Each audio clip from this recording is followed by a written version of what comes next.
એક્શનમાં આવી છે અને કેટલી ટીમો બનાવીને કામગીરી કરે છે? Vadodara fire and emergency team અમારા CFOC પાર્થ બ્રહ્મભટ્ટ સાહેબના આદેશ અનુસાર ટોટલ 6 ટીમ તૈયાર કરવામાં આવી છે, જે વડોદરા શહેરની અંદર હોસ્પિટલ્સ, મોલ અને સ્કૂલ કોલેજની અંદર જે હાઈરાઇઝ બિલ્ડિંગો આવેલી છે તે પ્રાથમિક ધોરણે હાઈરાઇઝ બિલ્ડિંગની અંદર રીચેકિંગનું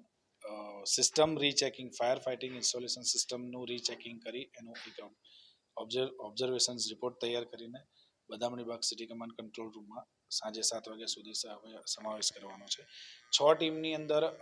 4 ટીમ જે છે એ વડોદરા શહેરની હાઈરાઇઝ બિલ્ડિંગ જે હોસ્પિટલ્સ છે તેને રીચેકિંગ કરીને, ત્યારબાદ એક ટીમ છે તે મોલ્સને રીચેક કરશે અને એક ટીમ છે જે સ્કૂલ્સ અને કોલેજ જે હાઈરાઇઝમાં આવેલી છે એને ચેક કરીને એનું